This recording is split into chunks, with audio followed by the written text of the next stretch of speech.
get into working with the parts of our personality that are reacting to our childhood schemas in old familiar ways, we have to be able to recognize and then handle the emotional distress that comes into our system throughout these difficult times. Overwhelming emotional experiences are the primary reason we fall into our ineffective behavior patterns. So learning how to tolerate emotional distress is basically where we need to start things off. Psychological and emotional distress is a general term that's often used to describe the unpleasant feelings or emotions that we experience on a regular basis. This is particularly true if you identify, as I do, as a highly sensitive person. If you feel this applies to you, research has shown that overwhelming emotional distress impacts our ability to function at a level that's satisfactory to our needs in what we see as emotionally challenging times. It's also true that psychological and emotional distress are key components in the activation of the negative core beliefs that are attached to the stories we have about the environment we're in, the people around us, and our own general sense of self.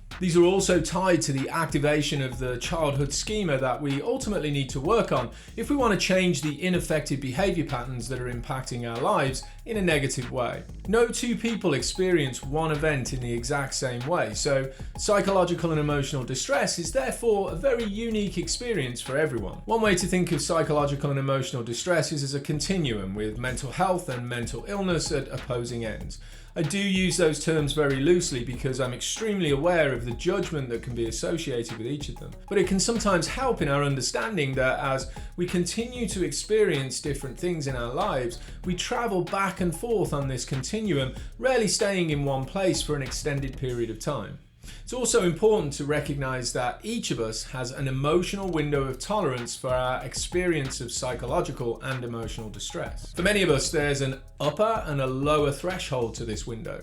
On the upper level, the emotion becomes overwhelming for our system, the prefrontal cortex shuts down, we go into a space of fight or flight, and our ability to function is significantly impaired. On the lower level, things become too quiet or too peaceful or even too calm. This can also trigger a sense of fear in our system, like things are going too well, which is an indication that there is a catastrophe coming right around the next corner.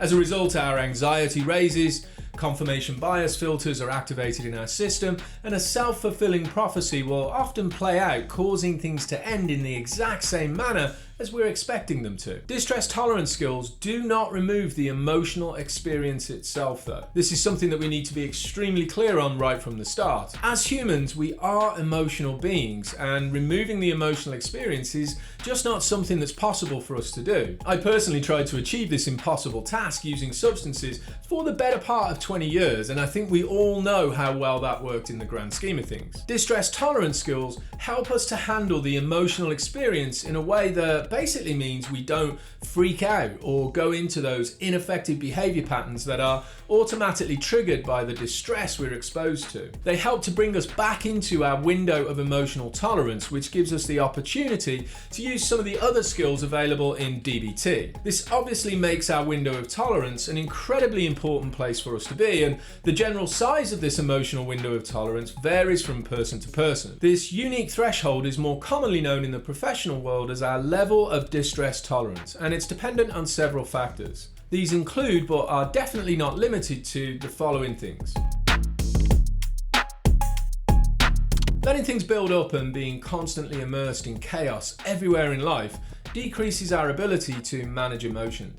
Our inability to recognize the build-up of emotional distress usually leads to ineffective responses that leave us sitting in unwanted emotions like guilt, shame, sadness, and loneliness. It's also true that sometimes the dominant experience will be anger as a way to try to cope with and control what's happening externally and internally in our system. Poor sleep hygiene creates a diminished ability to tolerate emotional distress. The longer this goes on, the worse it can become. Failure to follow healthy sleep guidelines causes significant physical issues that are directly linked to our mental and emotional well-being. In other words, the more we don't sleep well, the more irritable we are, so the more emotionally sensitive our reactions will become.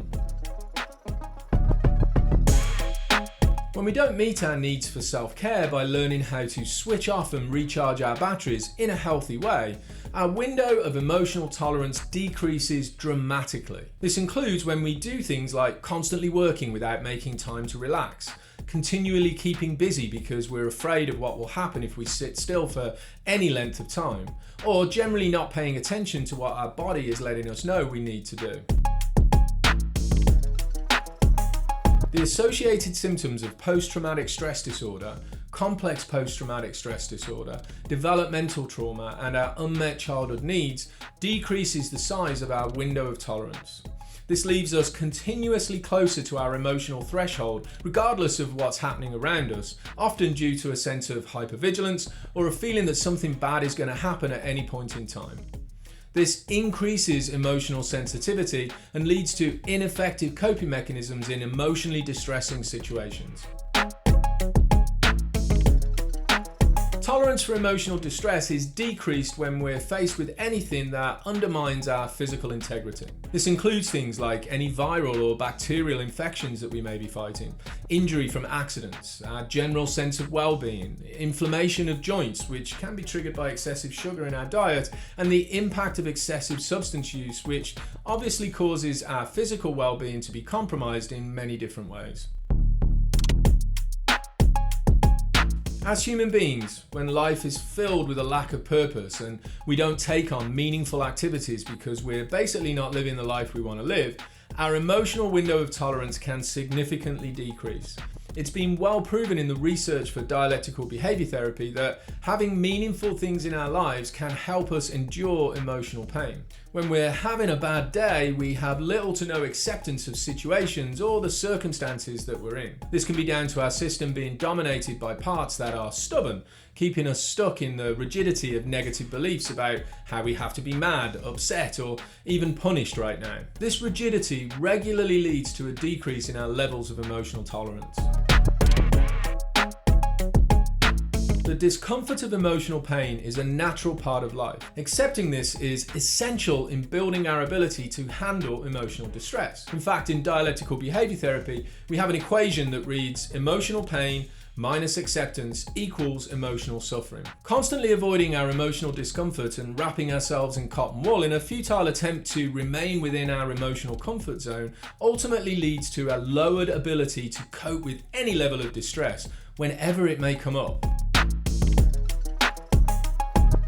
Dialectical behaviour therapy emphasises the benefits of developing our ability to tolerate and accept distress as an essential mental health goal in every journey of behaviour change.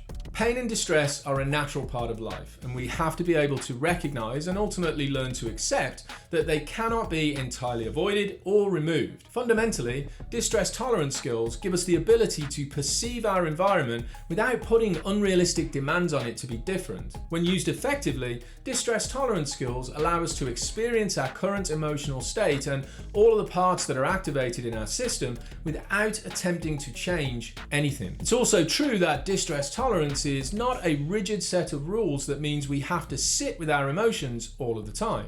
There is absolutely nothing wrong with the skills of distract and avoid.